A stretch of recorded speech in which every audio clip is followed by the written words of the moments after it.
February 9, 2024, 3 p.m., and this is the Unaccepted Waste Committee meeting at the Great Hall. Roll call. Councilor Marsan? Here.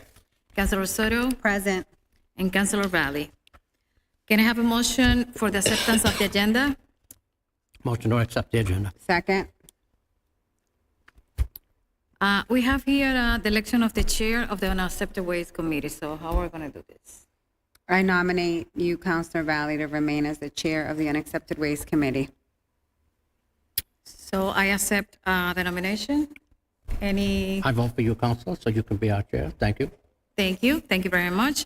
I'm so grateful for the opportunity to serve as the chair of the Unaccepted Waste Committee. Thank you for the trust that you placed in me, and I'm looking forward to work with the department heads, my fellow committee members, and the residents to get done what we need to get done. So thank you very much. So public participation, none.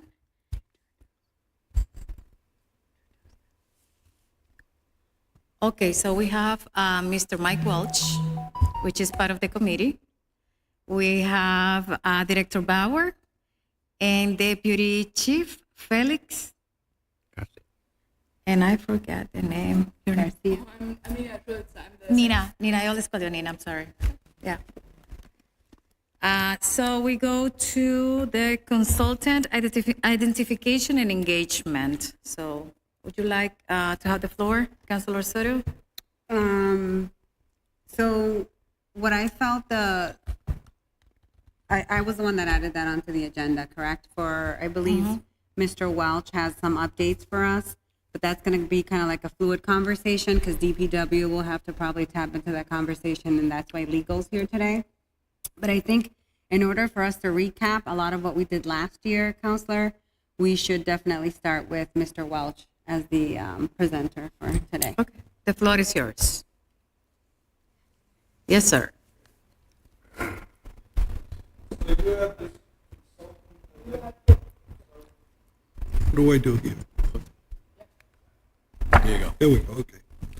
So you have the consultant identification and engagement here, and it raises a question in my mind is, what is that duty going to be? What's the objective for this consultant?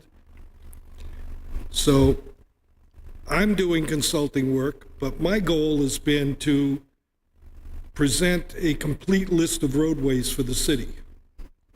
So it's just a little historical here. Back in November 22, this committee was established, called the task force, but it was established. And then in January of 23, Steve Gagnon was chartered to update the roadway list, or the street list as it was called. And what's my date listed? So he was updating the draft from 2014, and then in July he presented the draft, and that's what I started working with. And I know I've reported to most of you, everybody, all the discrepancies I've found about streets that don't exist and streets that are mislabeled, or so I've been working all that, and I'll give you a little rundown where we're at here.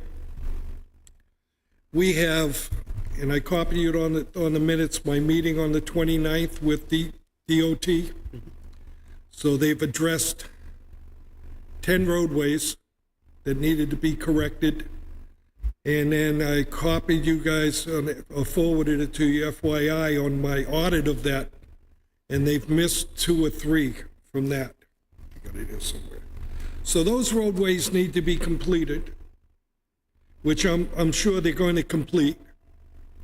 Also, there's one more submittal, and I just talked to Paul O'Neill, and this has been waiting for him. This is Town Forest Road. It goes down to the town beach, and Ridgewood Lane that runs off of Town Forest Road, which is a private dirt road.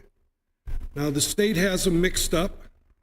They're both labeled Ridgewood Lane, but the one that's a dirt road and private is labeled accepted, and the Town Beach Road, which is Town Forest Road, is labeled unaccepted. So this kind of squares this away and renames the roads properly, and puts them in the correct. So Town Forest Road, even though this draft copy from 2023 is still missing it has Town Forest Road as unaccepted and has Ridgewood Lane as accepted. So anyway, this needs to be resolved. We will have all the roadways listed, but there's still the need to validate all of my findings. So when I found a road missing in the city, and I found the resolutions for it or found the records of the road, either through Patriot Property or my map or through the Mass DOT, I added the road in. So I have that road in red, and I put it in either as accepted or unaccepted, my best guess. What I found for records. That needs to be validated. I need someone to sit with me, or some individuals to sit with me, and I tried this back in July. I started a little subcommittee with DJ's authority, and I had some people, Kathleen Caldwell, Paul was there, I think I had Pat, and what I wanted to do is start walking through these. Of course, I started at the top of the list with alphabetically. We hit the first letter, which is an A street, and there was all this dispute whether it was a paper street or it should have been renamed because the address on the street is Merrimack with a resolution given by the planning board. And then all of a sudden that committee just folded up because nobody really wanted to get into the details. And this is what this is. This is the details. Going through this spreadsheet. So there are 22 accepted roadways that either should be state roads, private, or paper streets. There's additional 17 roads that were added that I'm thinking that are accepted. But again, I'm adding a road in. I have the resolution that says it, but I'd like someone to sit and say, Mike, you're right. Or, you know, Mike, you missed something, it's wrong. And just finish these up. So there's 22 accepted roads. There's 115 unaccepted road changes that I have where roads that should be accepted, there's 2 of them. There's private roads, there's paper streets, and there are 36 new unaccepted street additions that I've identified and added to this original draft. I need someone to help me. I know I'm pretty confident I've got them, but private streets, paper streets, we need to go through. I talked to Pat, mentioned to him on this. So the paper streets, there's 71 paper streets listed in our list. Of the 71, 33 of them have parcels that are collecting taxes, so they're in Patriot Property. But there's 38 of them that are no parcels on them. These are streets that the developer planned to use, but never implemented. And so, and of course, they're labeled unaccepted streets because that's what the process here does. If I come in with a plan and I have 7 streets, they label them all unaccepted. So I've identified those streets as needing to be paper streets because they don't exist. So who do we get to help work with me? Yes, Councilor Sutter. Thank you. I guess I'd like to ask DPW and maybe Nina, and maybe first DPW, and maybe clarification from you, Mr. Welch, when you say, I need someone to help me verify, what does the word verify actually mean? Does it mean, because you mentioned there's 115 unaccepted road changes. So are those changes suggestions from you? That's one question. The 36 new unaccepted roads, are those that you, so I guess DPW.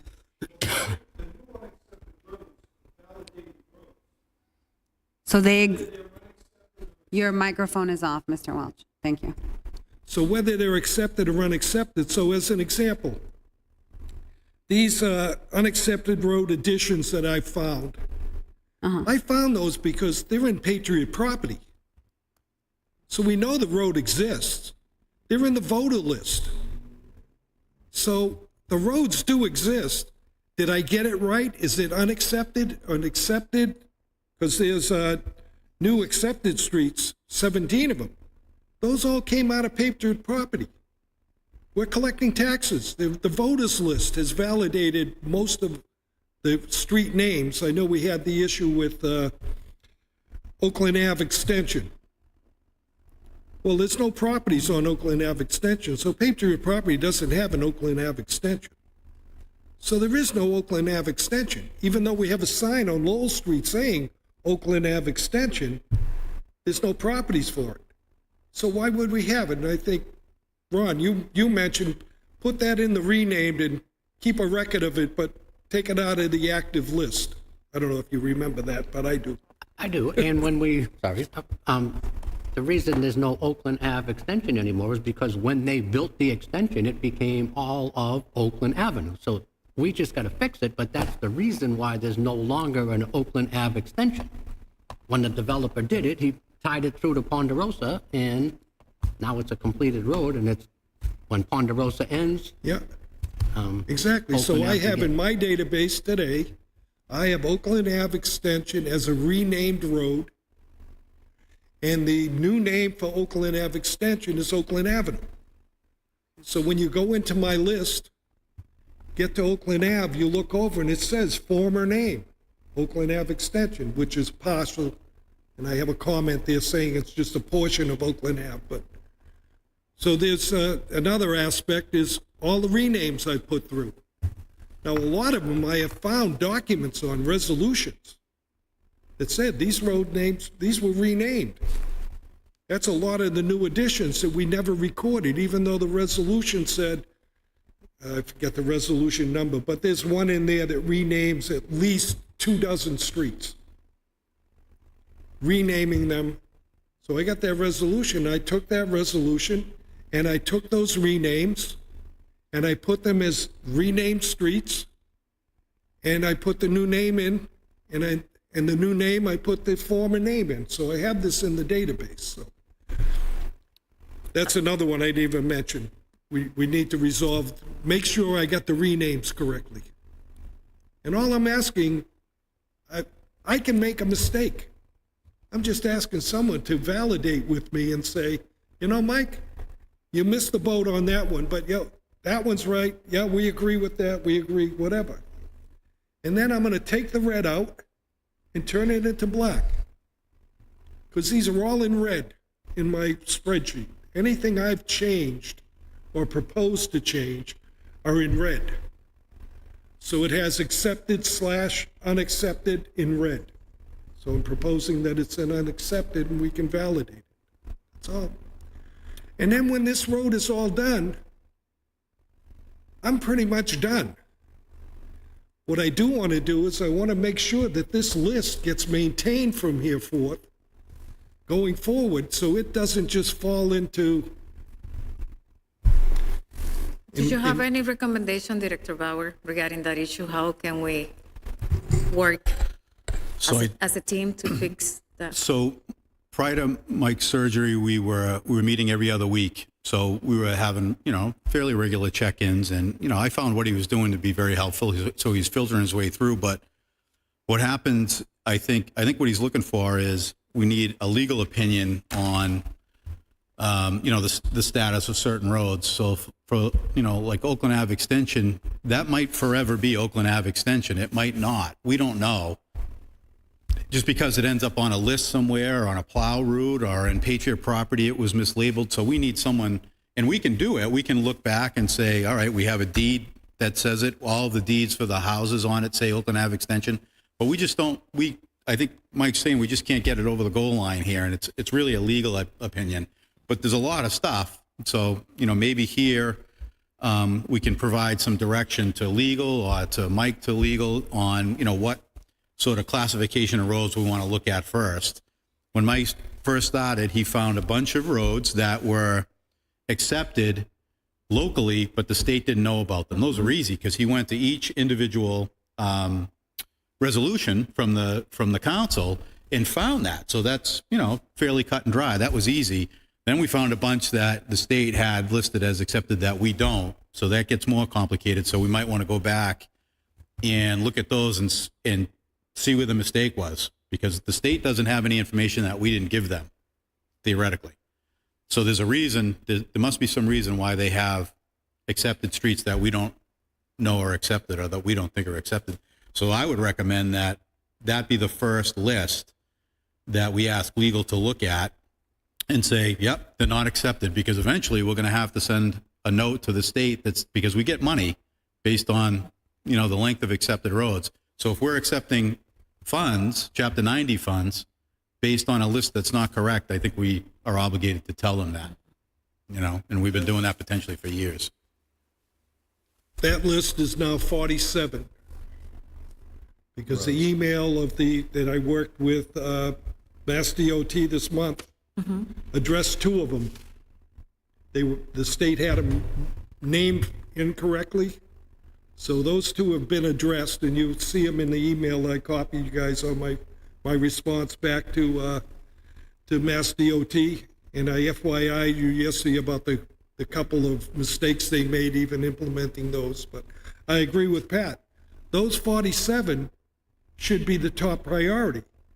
And I recall at the last meeting that we discussed these roadways, Paul had agreed to address those. He said it was going to take him 6 months, and I'd be happy to work with someone that wants to get my input or what I can find, but I don't want to be responsible for validating those roads. I've got it recorded properly. I've got them labeled in my spreadsheet as unaccepted, but accepted by the state, so I can search and report those. So Nina. there is one more that is of concern, and that's the properties that are roadways I submitted to the state back in December last year, or the year before, rather. They declined 17 roads because they're only partially accepted.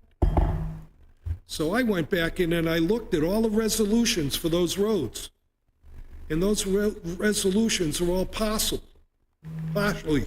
accepted.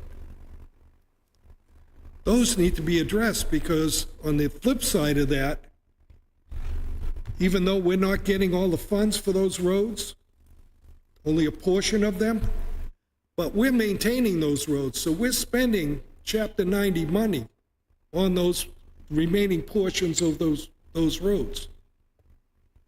So that's the second one that should get addressed. We're getting money that we shouldn't be getting, and we should get those resolved. And then the ones that we're not getting all the money for, but we are maintaining. Nina, do you think the legal department can work with Mr. Walsh on the 47 streets and give us an update on the next meeting? So the thing is here, so we are already working on the DOT list, so that we agree that that's kind of the number one priority. The problem, of course, is that while Mr. Walsh has done obviously an incredible amount of research, we also need to do that research. It's not a simple thing of like, oh, let's just check the deed, let's just check this. It's because Massachusetts has a very long history, and the city has a very long history, or when it was a town, now a city. Trying to find all the records, it's not as easy. And so, as Mr. Welsh alluded to when they had the first meeting with Kathleen and with Paul, it is a very detailed work that takes a long time. That's not a quick like, oh, okay, this is accepted, this is not. So we are working on that list. Can the legal Well, you have to department take work the- like, excuse me, Mr. Walsh, can the legal department work like 5 at a time, maybe? We can definitely look Yeah, at that. yeah. but- That'll make it easier. Do you have something to say? I do, I'm thank you. sorry, I didn't see your hand. That's okay. I guess what Chair, through you, I don't want to be meeting just to meet. So it seems like the ball's in your court right now, legal department, and we have to really tackle. So I know you guys have extra dollars in your budget right now. If we need to outsource a consultant, reminder, that's why I put that on there, because I know you're working as a consultant, but my train of thought was, if we need an attorney to do this, that's only going to do that for the city, then maybe that's what we need to do. and maybe bring that to council so that we can assign some dollars and that attorney can work directly with DPW and Mr. Welch. Because there's no way we can continue to meet here and have this, like I sat here and it transported me back to November and December. We're still mentioning the 40-something streets, and we're still mentioning we need to figure out how to get them accepted or how to figure out if they should be accepted. You see what I'm saying? I completely understand. I obviously cannot make a decision on the legal department's finances or budget, so I can't. That's a question for Paul. Another suggestion, all of these validating these findings of mine, a lot of them I have the resolutions for. I've actually located the resolution for the renaming of the street or the resolution for accepting the street. So if I were to go through and everything that I think is pretty cut and dry and present that so you can look and say, okay, here's 40 streets that there are resolutions either renaming or accepting. Maybe the city council can just look at that and say, you know what? Carte blanche, it's a given. We just didn't record it. We didn't record it properly. That will get a lot of this off the table. But city council's not just going to say, we accept them today. We have to have legal say, to say, yes, we have the deeds. You have the resolution, you have the paperwork. So if we get all of that to us, then legal can start picking away at it. That's all we can do. We can't say we're going to take 40 of them. City council's just going to say, approved. We're going to get home. Well, the city council has already approved the resolution. It just didn't get recorded. So as soon as they look at it, and if that's true, and they can spend Okay?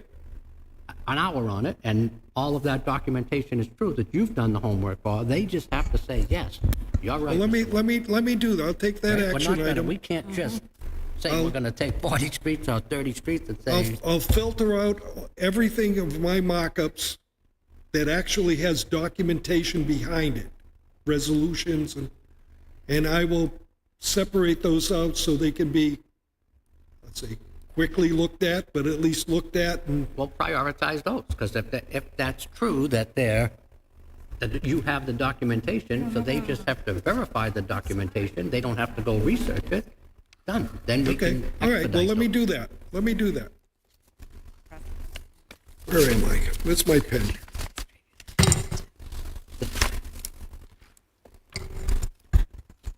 So can we go to the next line item, which is the acceptance framework? And I believe that's on legal as well, and we just discussed that. So I guess if I may, Chair, through you, I guess what I'm understanding is the resolutions that Mr. Welch has on hand for some of these streets, he's going to provide them to legal if they don't already have it, so that at the next meeting, we can have an update of at least XYZ amount of streets to be accepted. But I'm still, and I've been sitting on this committee with you guys about 2 years, and I'm still perplexed as to the actual process to accept these streets, because what I'd like to see happen is the work he's doing, and then what's kind of like the thread of what's the pipeline to get it to A, not worthy of acceptance, or B, worthy of acceptance. But I guess we can only bite so much at a time, and from now to the next meeting, what the priority should be is what has the paperwork for legal to look at, and if legal doesn't have the time, then we onboard or ask a request of the council to onboard legal counsel that can focus just on that. Because we need a resolution to accept the street. Correct. So if he has that documentation, then it's going to expedite those. So we prioritize that. So at the next meeting, we can talk to Paul, Mr. O'Neill, and see what type of manpower he has, and or if he has to outsource it. If he can't do 5 for the next meeting, then we say, okay, can we hire a consultant, hire a lawyer to do 30 of them for us? That's what, and ask the council for the dollars. And I guess I should ask DPW, is the department able, I know you guys are spread a little thin, as well, or do you need a consultant as well to do, because I see on here we have engineering standards or cost estimates, abutter responsibilities and timelines. So I'm assuming like if some of these things that, if we come across a resolution and it was passed before, but today's standards, it doesn't meet the wording. If it's passed, it's passed. If it Okay, doesn't, right? so We should, will we encounter anything that at that point needs DPW again? So like not in these 47? So as subdivisions come in, so new subdivisions, so, raw land that was turned into a subdivision, there's a process that goes through DPW where we create a bond for the roadway and the stormwater stuff. So that system, I think, is in really good shape. I think Okay. we've got that nailed down. The only thing I would suggest on that is that we speak to the legal department about, just to make sure, my thing is we should always be telling the developer up front what the expectation is, because it's always at the end of the project when we find out we tell them, the finer details of what we want to accept the street. It'd be nice, because I know it's easy for us, but I know it gets complicated sometimes with legal, with the way they've subdivided the land, or if they've, like Paul was talking about it in a different meeting today, where they deeded out all the property and now it's more complicated. So it would be nice if we had a document, or even if we had a technical review committee meeting up front with the developer that explained those legal things, so that we can avoid all of the, problems at the end here. In my experience is that a developer should say with his first submission that he intends for the city to take the property, or that he intends to file a request to accept the street. So we want to make sure that we're giving the developer up front a list of everything we require of him in order to accept that. And it sounds to me like explaining some of the legal stuff would be helpful too, right up front. So just so that we avoid the headaches at the end for the legal department. Yeah.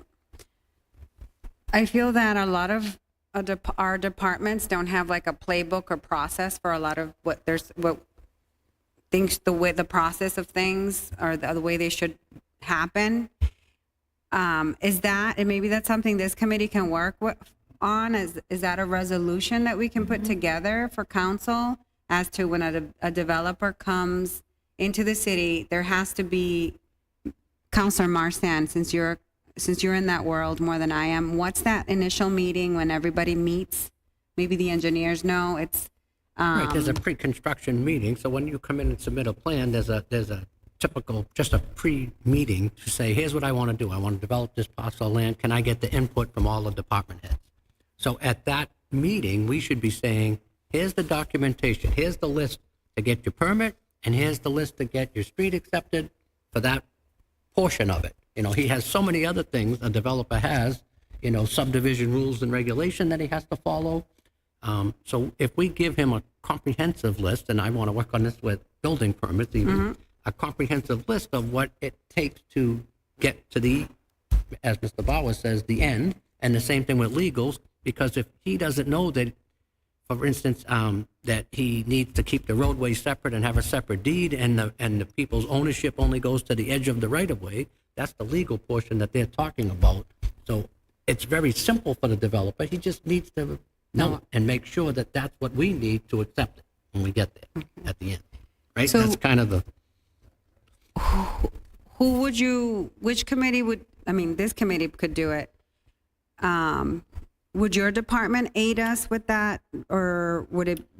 So I would say you would want to capture that during the planning board process. Planning board, Yeah. okay. So, it may be so, as the city, we can create whatever we want as far as documentations. You could have the legal department create a one-page application that the developer is required to fill out that says, we intend for the city to accept the roadway, certification by the land surveyor. So typically a land surveyor is hired to subdivide the land.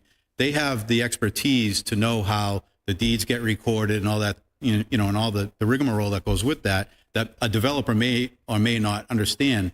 So if there are certain legal things that our legal department wants to see, that's the time to spell it out. And then the developer has to submit that. So he's saying, hey, I know what you're saying.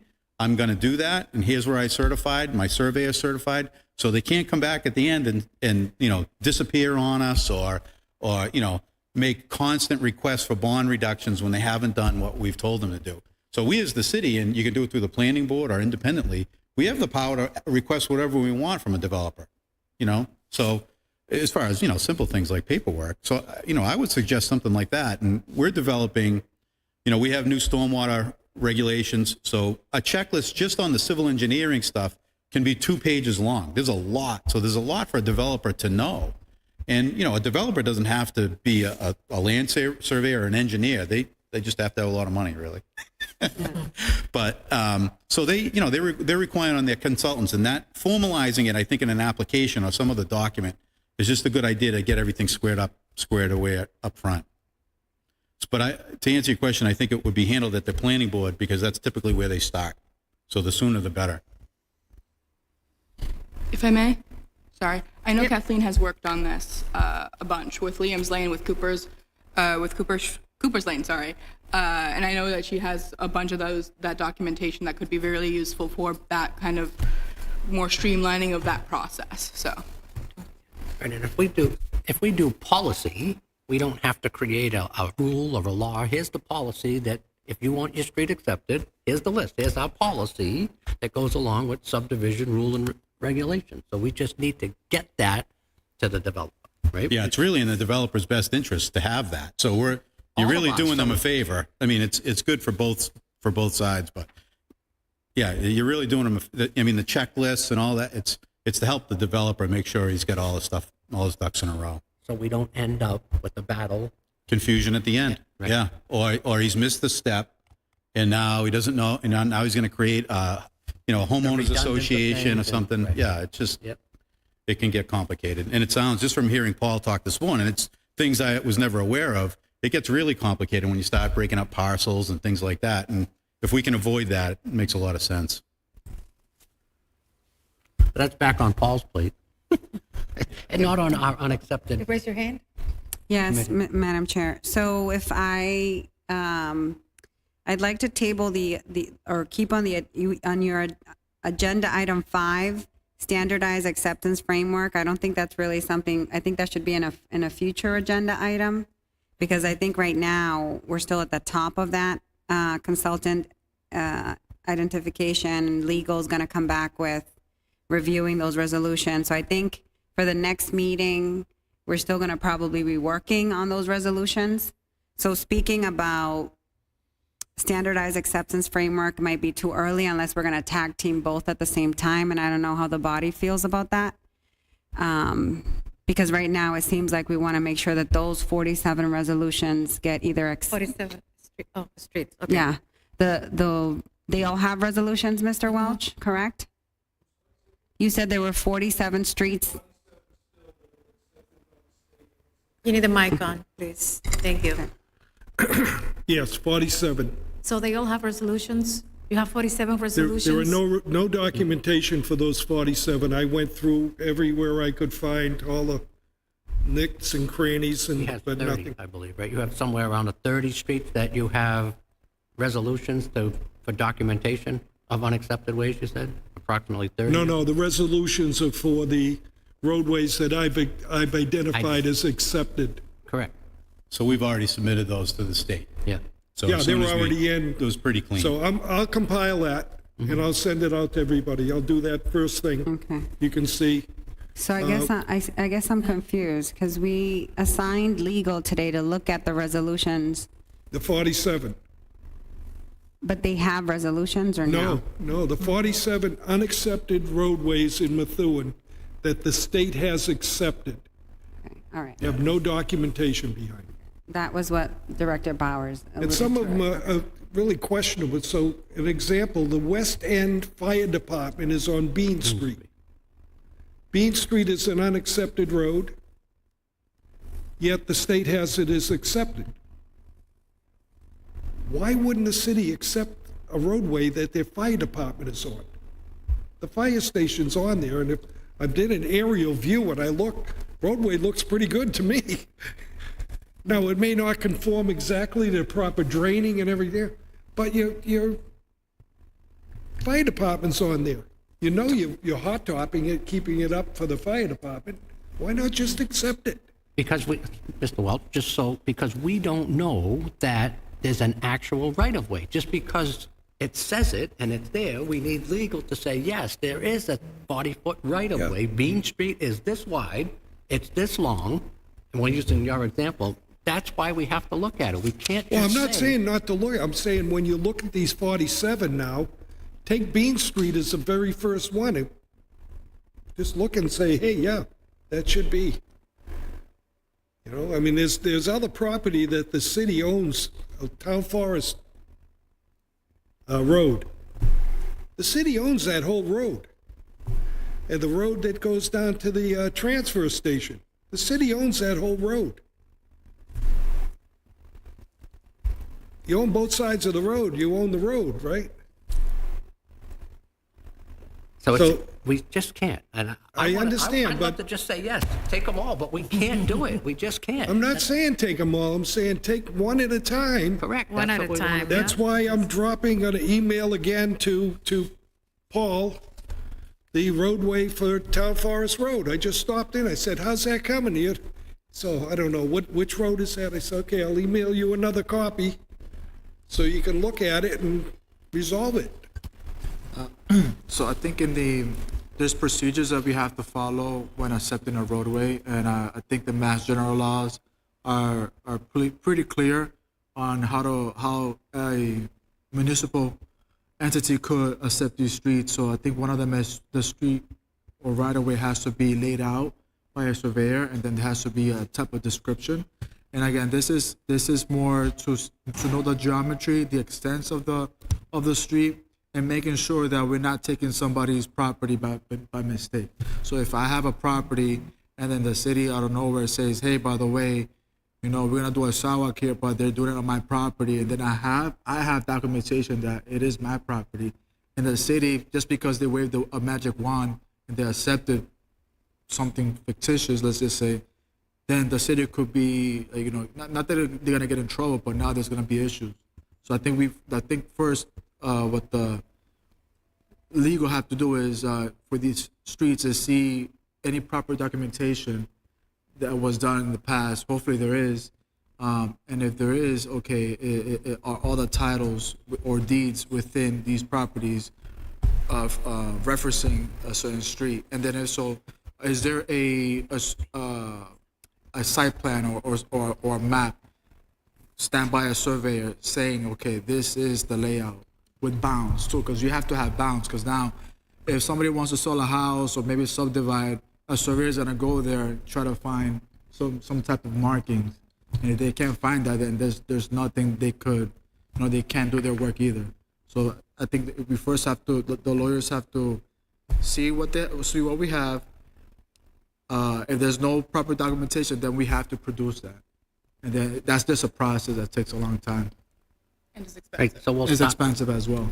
We'll start with Mr. Welch's list. He's going to and we'll Yeah. prioritize those and see if we have the ordinance for it. We just got to see if there's a plan that corresponds with that at the Registry of Deeds, right? It's just time, but we have to do one at a time. It's just life. It's just. And now from what I've seen is that the city of Methuen, they're pretty good at when something is accepted that it is brought to the Registry of Deeds, and you could go back and, you know, see, okay, it was captured. But some of these streets weren't captured, so now like, okay, where do we start? And sometimes you have to start from scratch. Director Bauer, is there any way that we can have the list of unaccepted ways on the website, on the city website, listed, that people can see? Thanks, Felix. So we've got a map created as well. The And I think that GIS. was your The request GIS, to the council. yes. Yeah. So we'll make sure that's all, I'll talk with the GIS person tomorrow and make sure we Okay. get everything When do posted. you think it's going to be completed? Because I noticed it's not live yet. I talked to him weeks ago and it was all done. He was just going through to make sure, because I said, do not post it until we know that the list that we provide matches the map. Because Okay. you know someone's going to find any problem instantly. So he's probably still going through that. But I haven't talked to him in a little while. I'll talk to him tomorrow. Okay, thank you. It's just our general list.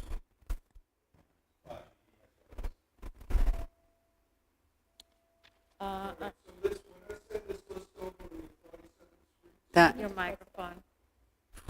When I send the list over, I'll include the distance of each road, so you can get a feel just for how big the road might be, and maybe you want to take the biggest first or something, but also, maybe I'll talk with, as soon as I can get around a little better, I'll talk with Louis about maybe linking this spreadsheet to Patriot Property, and I could then report each street as to how many properties are on each street. And that may give you a little more value, I'm not sure, but I can do that later, but I'll put in the mileage for now. Okay, we have another line item, but I think we went over that already, which is the priority street evaluation list. But we decided that we're going to start working with streets accepted by the state. They're not accepted by the city.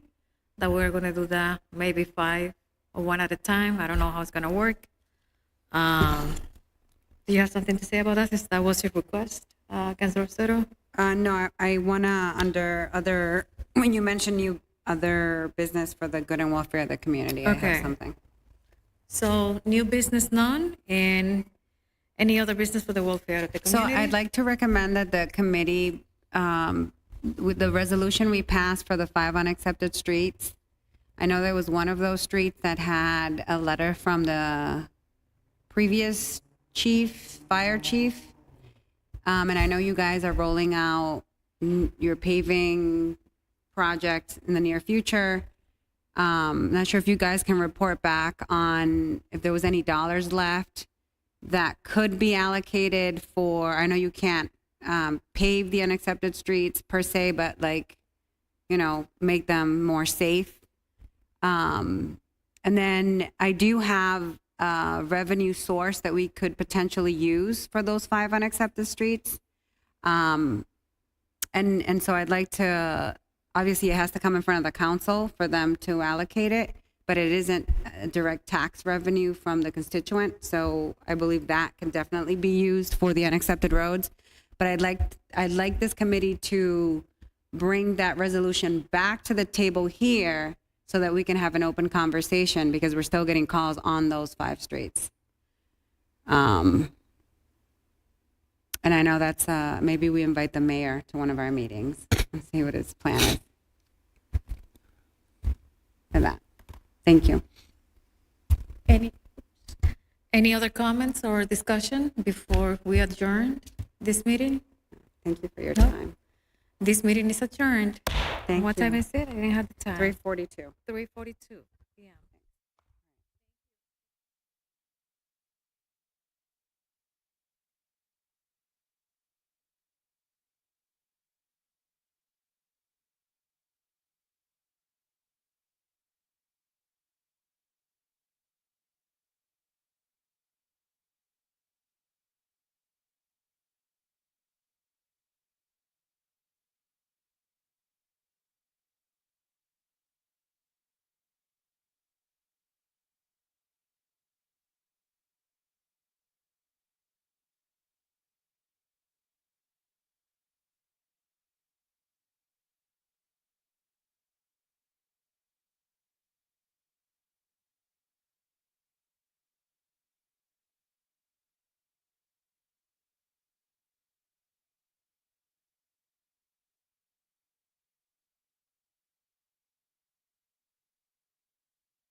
Roll call, Counselor Patricia Valley, Present. Madam Vice Chair Nelly Soto, Present. Chief McNamara could not attend, so Deputy Chief Hager is here in his stead. Chief Toto is not here. Director DPW Patrick Bauer, Here. and myself, Ryan DeZoglio. Can I get a motion to accept the agenda as is? So moved. Second. And all in favor, say aye. Aye. All opposed? Public participation, there is none. Member introductions, I added this to the agenda because I wanted us to introduce ourselves of why we want to be on public safety. Me personally, I've lived in this town for 27 years. I love how our people that keep our streets safe do their job, and I want to help them as well to make their jobs easier and make the public seem safer in Methuen. That's why Okay, I'll go next. Public safety matters to me because it directly impacts the quality of life of the neighborhoods. And I would like to assist in some way. Thank you, Mr. Chair. I was forced to be on this committee. I was going to say that. I am actually grateful to be part of public safety. When I first came into office, I wasn't abreast of how important this committee is. I thought economic development was probably one of the most important ones, and soon saw that that was not accurate. So I'm excited because a lot of the concerns and calls that I get from our constituency is directly connected to public safety. And I have nothing good to say. I have a lot of good things to say about the gentlemen at this table because every time I reach out to them for help, their departments are always on the front line. So thank you, Mr. Chair. any other? Mr. Bowery? So as a representative of the DPW, our primary role is to provide service and create to the public and create a safe environment for them. So it's a pleasure to be on the committee here and make sure that we're at the forefront of creating new ways for making the public safe. Thank you, Council. The Public Safety Committee is something that we really supported throughout the years. I think it even started back through the police department where we had requested a committee of sorts to kind of bridge the gap between the council, the citizens, and the police department. Probably the first call usually goes to one of us, and the second call then goes to one of us. And it seems that this is just a good way to keep everyone abreast on the needs and wants of the constituency, and where we can all work together for future projects and see which way just like the 5-year plans that the city does, to kind of look to see what's important right now that's coming up from the constituents and how we can address that. We can't always say yes, but we always try to do our best to at least try to help in some ways. And this is a good collaboration between all of the branches in order to get those things done. So to me, it's a positive thing. It's just one more way to continue positive relationships with those that we work with. So we appreciate being here. And my name is Felix Garcia. I'm the Deputy Director for DPW, and I'm here to assist police, fire, my boss as well, and find solutions to a lot of the problems that we may have here in the city of Methuen. There's problems and issues identified, and we find the solutions. So I'm here for that. Thank you all. The next is vote for chair of the committee. I nominate you, Councilor DeZoglio, as chair of this committee. Is there a second? Second. I am happy to accept as chair of this committee. Everybody in favor, say aye. Aye. Aye. Any opposed? Thank you all. The next is the purpose and scope of the public safety. I'm just going to review the committee in charge. Enhance public safety, prevent hazards, and coordinate proactive interventions. Timeline and reporting expectations. Right now, I don't have timelines and expectations right now. I just want people to come here prepared with their issues. If you do, please let me know. I will set up meetings probably a week before they are, just to show that if everybody can make it.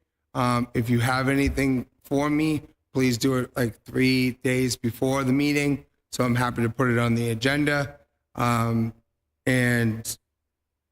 when you have projects, please let me know so we can set up meetings. I'm happy to do so. Just my schedule's hectic as being a teacher, and I don't get out until 2:45. So please expect meetings to be after that. And if you have any questions or concerns, my phone is always there. Please give me a call. New business, safety along the rail trail discussion. I passed a resolution about a week ago about lighting up the rail trail. I think that is something that is great for the city. The rail trail is a big asset to us. It really started when my girlfriend and I walked down there one of the nights after we were campaigning, and we experienced like complete darkness down there. And I was like, I would never come down here. And talking to the chief as well, he feels like there's a public safety concern down there, but we want people to use that rail trail and feel safe down there. So I've been working with multiple people and the chief. The mayor's on board with it as well. One of the big things that maybe we could get done this year is the blue lighting, emergency lighting. Just there alone, I think, is essential because I've walked down there and there's gaps where you're kind of fenced in. So if there's an emergency and someone can't get out of there, at least they have a system in place that they can hit that can alert the police as well. But I feel like that's an essential part of it all. I would just like to have people's intake on that matter and see what we can do. So, thank you. On behalf of the police department, I have had this conversation with Chief McNamara, and we fully support and would want to do something like that. We're looking into also adding cameras to the areas. What we're finding out is that we had thought that the solar would be a good option to try to get something working almost immediately. What we're realizing in talking to the vendor is that the solar just doesn't have enough power to be able to maintain, I guess, the continuous transmission that's needed back and forth. It's something that I just learned regarding that. Not to say that maybe some type of bigger, solar power source with a bigger battery system wouldn't work. We definitely would benefit from having actual electrical in the area, and we definitely want to look into that moving forward. You are correct. The rail trail is a positive entity that has a lot of. I never realized how many people utilize it. I think the goal in the beginning was that it would be a dusk to dawn type, for lack of a better term, park, because I consider it part of the city park system, which are dusk to dawn as far as use. But it's definitely used afterwards, and whether it's used or not, the lighting will deter what shouldn't be down there to be down there. So we definitely want to look, continue to look forward to that. So I support it as well, Council, and just FYI, we met with DOT last week, who are planning to replace the bridge, so essentially the rail trail tunnel under Route 213. So I made a point to discuss lighting, so they're gonna light underneath, including during construction. So if we do have the lighting set up by then, they're planning to do that construction in 2029. It takes a while to get these planned and bid and everything, but so there'll be a power drop as part of that construction that'll at least bring power to that location, and that's going to be the trick, is to find out, how we power this, and I can see it, being an underground conduit, but we need to figure out where we have those drops and if there's going to be more than one. But it was funny that I had spoken to you about this committee and then had a meeting with them shortly thereafter where we talked, that stretch is going to be 300 feet long, so it's a 300-foot tunnel that otherwise would be in complete darkness if we didn't provide lighting through the project. And they won't consider, no DOT projects will use solar. Everything's hardwired. So yeah, just FYI. And ironically, the DOT, talking about the 213. Yeah. The DOT is in charge of the bridge that's underneath by Central Fire Station also. So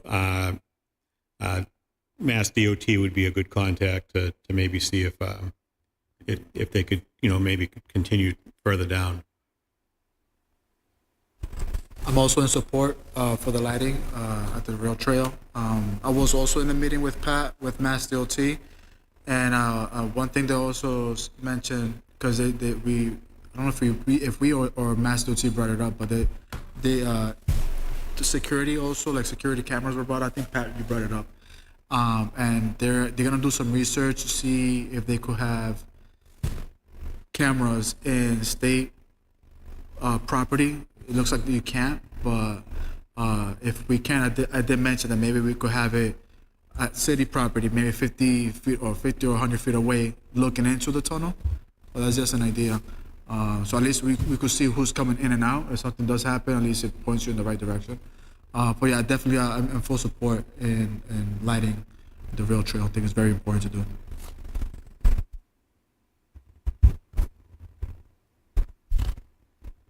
I am in full support as well, and you brought the resolution to the council, and it passes. Yeah, it passed. Mr. Chair, if I may, through you to DPW, and I'm sorry for my ignorance, where is the tunnel exactly that you're referencing? So it would be under 213, so near the police. MSPCA. Yeah, from the police department to the MSPCA, and way in the back. So you can't see it unless you're walking the rail trail. Oh, and you So- actually walk under there? Correct. Yeah. And it's especially that one's not as bad as the one that's right by the Central Fire Station. So if you're at the lights at the Central Fire Stations on your left, if you look, there's a chain link, there's a hairdressing studio right there, the chain link fence, right underneath that whole area is all. So you're driving over a tunnel. Yeah. Wow, I wasn't aware that was there. Okay, thank you very much. Mr. Chair, I have a question for the blue lighting. So when it's electrical wire installation, that's what you were saying? So that's why you consider solar, just to have okay. I'm not sure how the blue lights work as far as solar is concerned, but I do know that the camera systems would need a little bit more beefier system to work. The blue light calls, maybe those are different, whereas they almost act like a cell phone type deal, and could go off something a little bit less, but it's definitely researchable. And I could add to that, when we were talking with Mass DOT, they explained the reason why they don't like to use solar is because in New England, we don't get as much daylight, especially during the winter. So sometimes, you expect for the lights to turn on, and it doesn't turn on just because there's not enough juice to power all the lights. So that's one of the reasons why they refrain from solar. So, so has that got to do with like light poles too? Because one of the things that me and Councilor Drew were talking about is that we could get a lot of incentives if we light it up with like the light posts being solar. So is Mass DOT saying like we can't even do that for the light post as well? So DOT is just saying that they don't use solar at a DOT facility. We're free to do whatever we want at the rest of the, so if we want to have them install lights as part of this project, they can't be solar.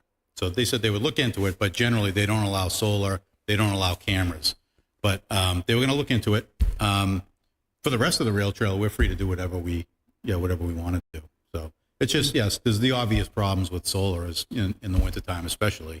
And that's when, that's when the darkness is the longest, when we'd probably benefit the most from the light. So, we can continue to look at it, and there's a possibility to do a combination of both. So you could do, decorative LED lights, closer to the trailheads, and then do, powered lights in different locations where it's more critical, where you're away from civilization more, and it's, for us, unfortunately, a lot of our interaction with the rail trail is dealing with cleanups and encampments and things like that. So the lights have a sort of a safety component too, that is safety for officers, safety for workers that have to go down there, and kind of keeps people away. And a good example of the issue with the solar is if you go up by the Marsden's Corner, which is Jackson House Street, we have the signboard out there all the time. It's basically out there 24/7, the trailer. That's solar backed up with batteries, or batteries backed up with solar. And if you go by there and it's not working, it's usually because it's just too much draw, and it takes a while for it to get, recharged up. And there's a lot more maintenance, obviously, with the solar system than there would be just, if we have a chance to make it 120 volt or whatever it is, I think that for the long term, we'd be a lot better off. But We may be. I'm not sure if new projects are eligible. I know replacement projects that switch from the traditional lighting to LED sometimes are, there's some grants available for that. So we can check with Joe Cosgrove is in Jack Wilson's department, and he handles that. So it might be worth checking in with him to see if there's any grants available for LED lighting, or, a combination or hybrid. And one more thing, me and the chief were talking about it. Walking along that rail trail, and you could see the police station, and there's like brush head right there. And I said, it's kind of like defeats the purpose if there's no pathway to go up to the police station if something. there used to be a path that was maintained. That's actually a city registered bird sanctuary. If you go on the city maps, and if you go behind the police department, there's a sign there that says bird sanctuary. And, during the summer times, people come down. But as far as, I think that was always maintained by a volunteer group. Nothing that was, through the city departments. But every now and then, the DPW does come through our area, and it does at least 100 feet down. But I know there is a ton of, every time we've used it to get by through to the rail trail, I mean, there's a ton of poison ivy and things of that sort out there. So we just got to be careful. Yeah, if we wanted to recreate that, I'd certainly be willing to open that path up just for, for safety, if that provides immediate access for the PD. But that was historically a bird sanctuary, I think, before the police department, long before the police department was there. And I think that was part of the arrangement with the people who donated the police station, was that sanctuary gets maintained. So my guess is that there's wetlands and all kinds of stuff in there that we'd have to contend with. But if there's an existing path in there that just got overgrown, maybe we can, reopen that up. I'm more than happy to help that out if it provides an additional level of safety down there. Yeah. Awesome. I have a Anybody question, Mr. Chair. Yep. Through you to DPW. National Grid have any, would they be willing to just put the lights, or no, we'd still have to pay for them?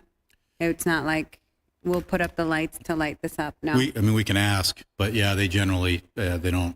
They don't, No, okay. all they do is collect. Okay. Yes. That's true. I could ask them, I'm joking, but I could ask them as part of, it's almost like Randy was saying, it's basically a park. So maybe they would be, they would consider something as a donation to a local park or something. So we could ask.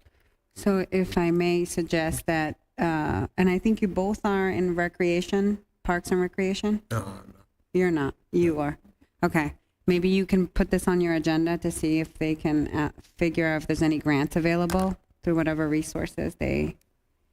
So I would, next time I'm also going to call I finally met with the Rail Trail Alliance, and they also do tons of grants as well. And I have reached out because it's a historical rail trail. I talked to Boston and I talked to historical. There are grants. You just got to have to find them. Yeah. Because it was just a historical and the way we want to do it, lighting, LEDs, stuff like that, public safety grants, etc. That because it's a historical area, we can tap into that historical grants. But the problem with those grants is you got to put up 30% of it. So but then they pay for the rest or someone. So paying 30% of, it's a good investment. It's a good deal. Yeah, it's a good deal. So if anybody else has questions, no, that's it. All right, next on the agenda is hydrant stakes on every fire hydrant discussion. So this was brought to my attention by a constituent saying that during the last snowstorm, fire department was like, please help out shoveling. They saw a video. But they were like, Ryan, I can't find my hydrant. And there's parts of the city with this hydrant stakes on it. And then there's others that you can't completely can't find it. Including my street, on Central Street, right up the street here. I could not find my fire hydrant. So one of the things we've talked, DP Director Bauer and I talked about, you guys kind of do this during the summertime. But the question is, can we start looking into what fire hydrants need stakes? I mean, we need orders, so come springtime, we can get the volunteers to come out and start putting them up for you guys. Especially, I think we're planning on doing something for Earth Day. I think that would be a great time to have those stakes so we can go around while we're picking up trash. Just put the stakes up for you guys. So, so we have about 1,800 plus hydrants in the city. Probably half of them have the flags. And there was a rhyme or reason that was along where we plow the sidewalks so that we don't run into a hydrant.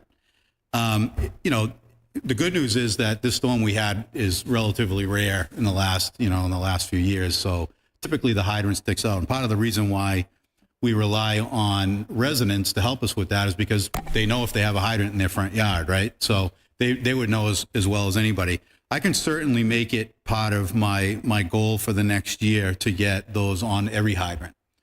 You have to spin off one of the covers on the hydrant in order to put that on, and it goes behind it.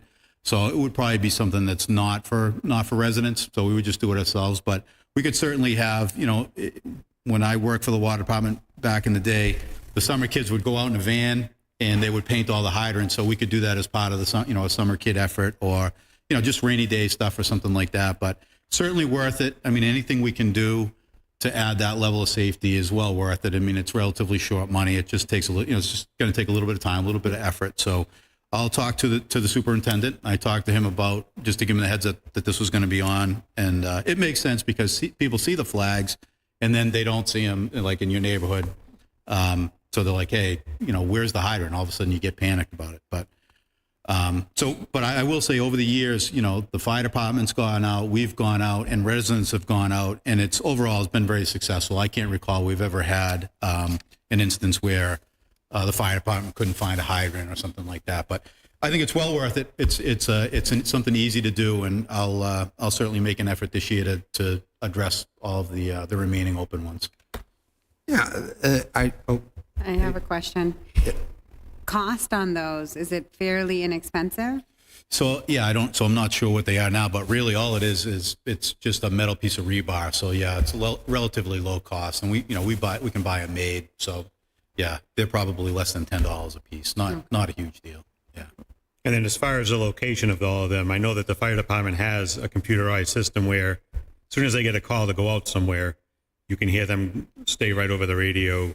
Engine 1, the fire hydrant is located directly in front of, 5 Woodland Circle, 100 feet in from the road, or, so they know where all the hydrants are.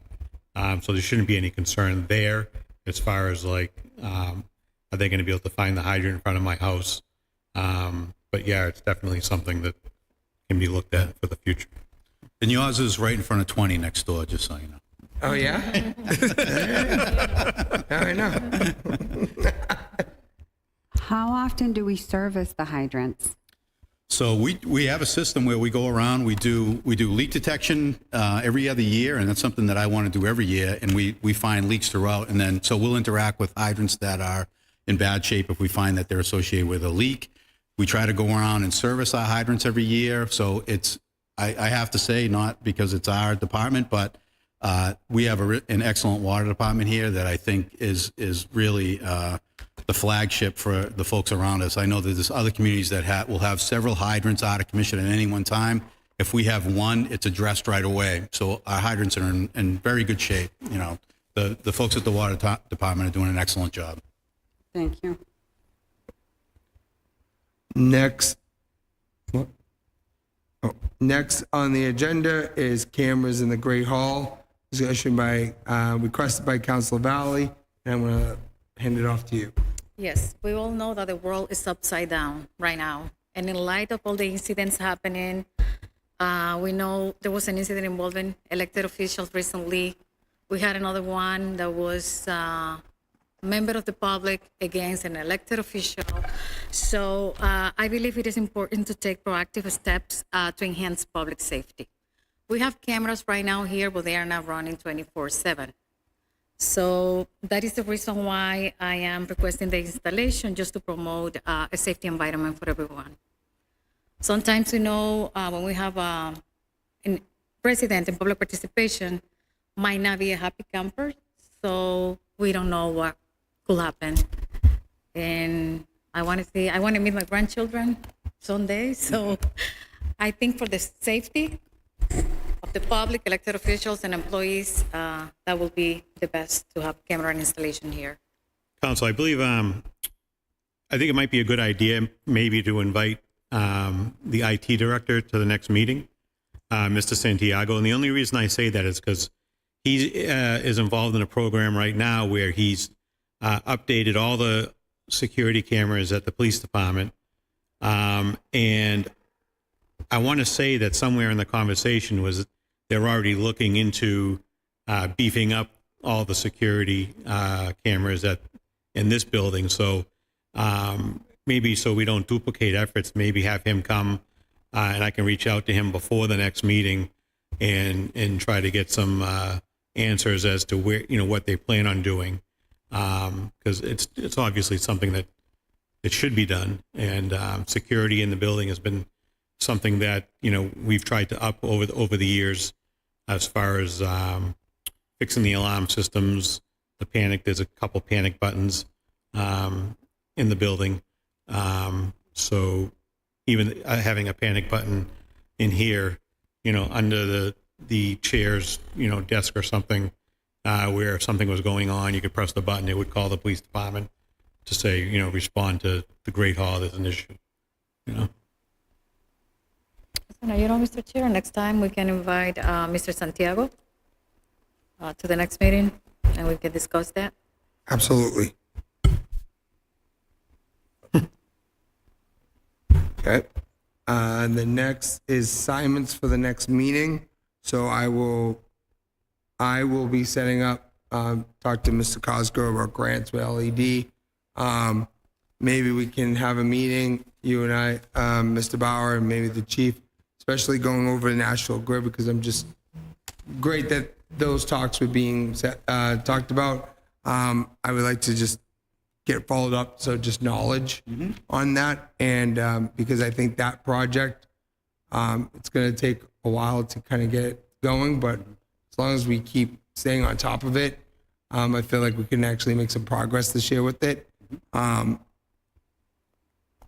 Is there anything else? I have a request, Yeah. Mr. Chair. And we have we have the resident here that is for Cross Street.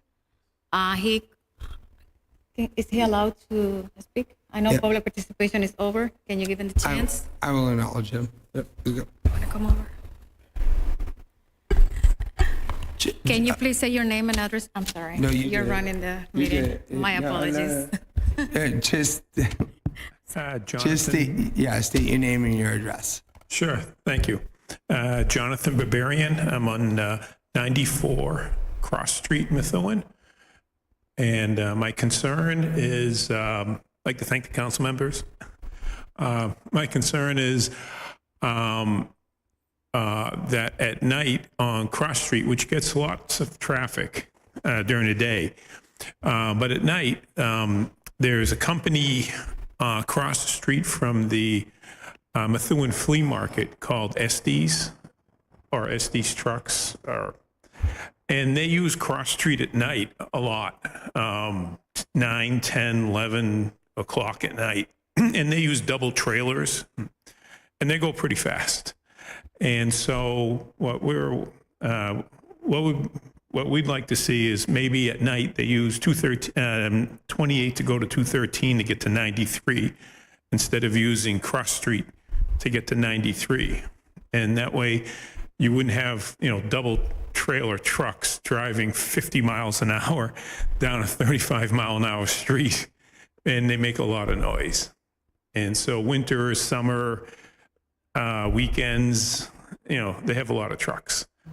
And so that would be of interest to maybe limit them to 9 or 10 o'clock at night to use Cross Street, and then after 9 or 10, maybe use 28 more.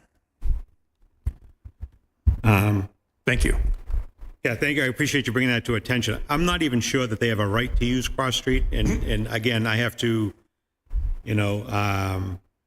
go research the commercial vehicle law, because I know that there's a lot of rules regarding the double tandem trailers. That's one trailer in front of, in front of another, utilizing the most direct route to they're not allowed to just go through neighborhoods. So I'm not sure if there's some type of rule that they're supposed to be using 28 instead of Cross Street, but I'll definitely have that looked into and have an answer for. Were you able to give your? I have his email and phone number. Okay, so yeah. we'll definitely follow up with you in the next couple of days. We'll research that, and even if there's not a rule, we'll definitely request from Estes to have them put sign at the entrance, say right turn only, head out, and try to get the message out that way. But no, let us research the actual, because we have issues with, the tandem trucks on 110, 113 heading towards Dracut, Lowell, and I really need to see if they're allowed to come up Cross Street, because something tells me that they're not even allowed to use Cross Street, but don't hold me to that, please. Well, I will definitely find out. So Yeah, they may not know either. yeah, I mean, doesn't yeah. mean everybody They knows should the know. rules. If they're driving the truck, they should know. Oh. So yeah, but I'll definitely find that out for the next meeting. Thank you. You're welcome. Thank you. All right. So anything else from the committee? Thank you, Mr. Chair. So earlier we met, Mr. Welch was with us, and he expressed to me at the end of the meeting that there are 3 streets that may be of interest to this Public Safety Committee. But he expressed, and he's going to email them, and I'll have them on the next agenda. I guess there are several streets in Methuen that when you plug them into the GPS, they're in 2 separate sides of the street, but they don't actually interconnect. Correct. And so I guess he has some concerns or questions about those. And I guess for the public's knowledge, maybe we could discuss here, A, is that really a safety issue? B, how does it handle in case of a fire or emergency? C, do we need to, should there be a restructuring done of some sort? So the issue that, I don't want to step on your toes, but, so the issue where you see most of this action is down in the Merrimack Street area, and they're called paper streets. So if you have between Merrimack Street and you have Golf Ave, the different streets that head down towards the lake, the river, years and years ago, those all used to be camps, and people would work in the mills, and they'd come up to their camp, and they'd have their little farms and stuff. So you have a piece of a street that, if you're going down Golf, you take a left, the street goes probably 100 yards, and then it turns grass, and then you'll see a house there, and then on the other side, so that there's several pieces of, ABC Street, here to here to here. So it is challenging. However, as far as public safety and all our 911 system is notes, for the most part, that these are paper streets, and the way that you get to them. Perfect example would be if you go down Pond Street. As you're traveling down Pond Street by the big curve, you'll see there's a paper street in there, and you'll see that from this road you get to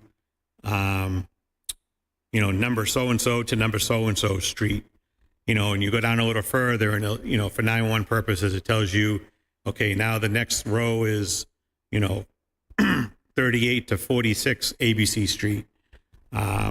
It does get confusing, and as far as the police are concerned, that's a big reason why we have officers that learn their areas and learn the streets, because it does get confusing. But as far as I'm not sure how you would fix it with GPS. I know that there's an issue with one of the private properties in town that GPS keeps bringing people through their farmland, and so much so we have to put a sign up. What they put a sign up says, the big stop sign says, "Stop, your GPS is wrong, turn around." And because it's just making people cut through their property. And the unfortunate part is, with so much AI and the way that maps are automatically, your phones are following wherever you go. So they're assuming that there's roads where there's not roads.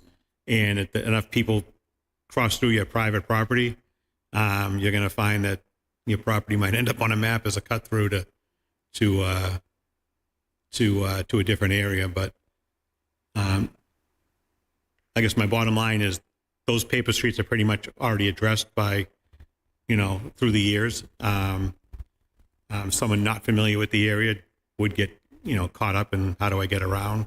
But as far as a public safety issue, I think we have that pretty much, handled on our end as far as historically. But With that being said, if there's nothing else for the committee, I will ask for a motion to adjourn. Motion to adjourn. Second. All in favor, Aye. say aye. Aye. Opposed? This meeting has ended at 4:30. 8.